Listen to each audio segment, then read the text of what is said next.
안녕하세요. 하다스터디 윗쌤입니다. 오늘 영상은 2024학년도 연세대학교 자연계 재시문 면접 분석 영상입니다. 연세대학교의 재시문 면접은 어떤 특징을 가지고 있고 기출문제로 어떤 것이 나왔는지를 한번 확인해 보도록 하겠습니다. 먼저 전형 일정 같은 경우는 학생부 교과 전형인 추천형 같은 경우는 수능 전인 10월 14일 날 시행되고, 학생부 종합 전형인 활동 우수형 같은 경우는 자연계 같은 경우는 수능 이후인 11월 18일 날 진행됩니다. 학생부 교과 전형인 추천형 같은 경우는 면접 평가가 30%를 차지하게 됩니다. 그리고 현장 녹화 면접이기 때문에 이 녹화에 대한 연수도 필요하다라는 거 말씀드리겠고, 녹화 시간은 5분입니다. 우리 학생들이 재시문에 대한 대답을 2분 정도 하게 되는데요. 2분 정도 쓴 다음에 나머지 3분 동안은 본인이 했던 말들을 다시 수정하는 것을 사용할 수가 있기 때문에 우리가 어떻게 활용할 것인지를 확인하시면 될 것 같습니다. 학생부 종합전형인 활동 우수형 같은 경우는 면접 평가 비율이 40%가 차지하고, 평가 방식은 똑같이 현장 녹화 면접이 이루어진다라는 거, 같은 방식이라는 걸 알고 계시면 될 것 같습니다. 면접 유형 및 방법에서 우리 학생들이 알아두셔야 되는 것은 학업 역량을 평가한다라는 겁니다.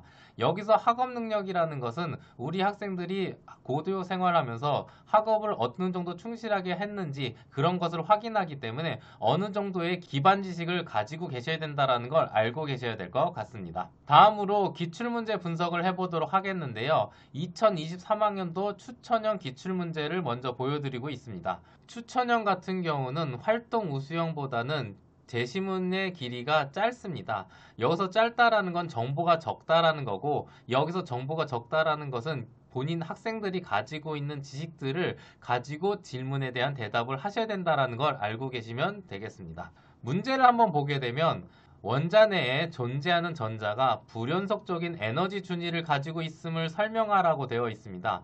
여기서 불연속적인 에너지 준위란 내용들을 확인할 수가 있는데요. 이 내용만 확인해서는 대답하기가 힘들기 때문에 우리 학생들은 화학원에서 배웠던 보어의 원자 모형을 가지고 이 문제를 해설하셔야 된다는 거 말씀드리겠고요. 그리고 증명할 수 있는 실험이 어떤 것이 있는지를 구술하여라 되어 있는데, 가에서 나와 있는 지문을 보면서 우리 학생들이 수소 원자의 선 스펙트럼에 대한 내용을 알고 있었으면 이 문제에 대해서 대답은 어렵지 않게 할 수 있었던 문제이긴 합니다. 하지만 우리 학생들이 모두 화원에 대한 지식들을 다 가지고 있겠지만 재시문 면접에서 녹화가 들어가게 되면 상당히 긴장하게 되고, 그리고 화원에 대한 지식을 생각이 나지 않는 경우가 있습니다. 그러면 이 문제는 바로 버리고 가셔야 되느냐? 그렇지 않습니다. 그래도 최대한의 본인의 생각들을 표현할 수 있는 것을 문제 내에서 찾아야 되는데요. 그 찾는 방법들에 대해서 한번 제가 말씀드리도록 하겠습니다. 나지문을 보게 되면 전자의 정확한 위치를 알 수 없다라는 표현이 주어져 있습니다. 그리고 각각의 오비탈은 서로 다른 에너지 준위를 갖는다라고 되어 있는데요. 그리고 나서 수학적인 표현인 확률 분포라는 표현이 주어져 있습니다. 이 세 가지의 내용을 갖고 우리 학생들이 생각할 수 있는 것은 이산확률 분포를 생각할 수가 있고, 이산확률 분포라는 거 가지고 우리가 불연속적이라는 표현을 할 수가 있기 때문에 이 표현을 가지고 저는 불연속적인 에너지 준위를 갖는다라고 해석할 수 있다라고 표현할 것 같습니다. 자, 이렇게 표현하는 게 100% 정답이라고 말씀드릴 수는 없지만, 그래도 우리 학생들이 재시문 면접을 준비하면서 아무것도 하지 않게 되면 당연히 재시문 면접에서 불합격하는 점수를 받게 돼 있기 때문에 우리 학생들이 최소한 분석했다라는 거, 그리고 단순히 지식을 암기해서 대답한 것이 아닌 재시문을 분석을 해서 우리 학생들이 답을 찾아냈다라는 걸 보여주시는 것이 재시문 면접에서 중요한 요소라고 말씀드릴 수 있을 것 같습니다. 다음으로 2023학년도 활동 우수형 기출문제를 말씀드리도록 하겠습니다. 활동 우수형 같은 경우는 추천형보다 지문 길이가 조금 더 긴데요. 길다라는 것은 정보량이 많다라는 것이고, 정보량이 많다라는 것은 우리 학생들이 조금 더 재시문에 있는 내용들을 정확하게 파악해서 대답을 하셔야 된다라는 것을 명심하셨으면 좋겠고, 재시문에 대한 분석이 조금 더 자세하게 들어가야 된다는 거 알고 계시면 될 것 같습니다. 자, 문제를 읽어보면 용액의 용질의 종류와 상관없이 용질의 입자수에만 비례하는 특성을 총괄성이라 한다라고 총괄성에 대한 정의를 내렸고,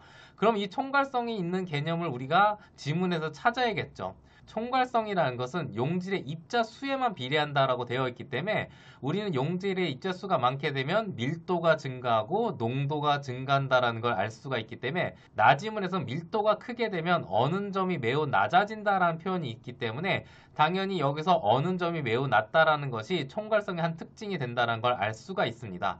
그러면 어는 점이 매우 낮다라는 표현을 고교 과정에서 어떻게 배웠느냐? 어는 점 내림이라는 표현으로 알 수가 있겠고, 당연히 어는 점 내리는 표현이 있으면 반대 개념인 끓는 점 오름이란 개념도 말씀할 수가 있다라는 거 알 수가 있겠습니다.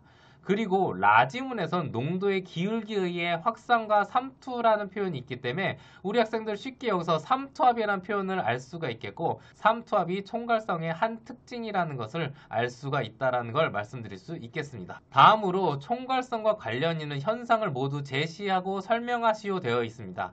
당연히 나지문에서는 해수의 결빙이라는 것을 알 수가 있겠고, 해수의 결빙이라는 건 다량의 염류를 포함하고 있어서 어는 점이 낮아지기 때문에 그 어는 점이 낮다라는 얘기는 극지방에서만 진행될 수 있다는 것을 설명할 수가 있겠습니다. 라지문에서는 세포막의 물질 이동이라고 되어 있는데, 세포막에서 물질 이동은 막이 형성될 때 물질이 이동한다는 것은 삼투압 현상에서 나타나는 것인데, 세포막이 반투과성 막이라는 것을 알 수가 있겠고, 이런 표현들을 설명하게 되면 이 지문에 대한 대답을 명확하게 할 수 있다는 거 말씀드릴 수 있을 것 같습니다. 연세대학교 재시무 면접 같은 경우는 우리 학생들이 고교 생활을 하면서 배웠던 학습 내용들을 정확하게 알고 있냐도 평가하기 때문에 우리 학생들 재시무 면접 준비할 때 과학의 원 과목들, 물리, 화학, 지구과학, 생명과학에 대한 내용들을 어느 정도 점검이 필요하다는 걸 말씀드릴 수 있을 것 같습니다.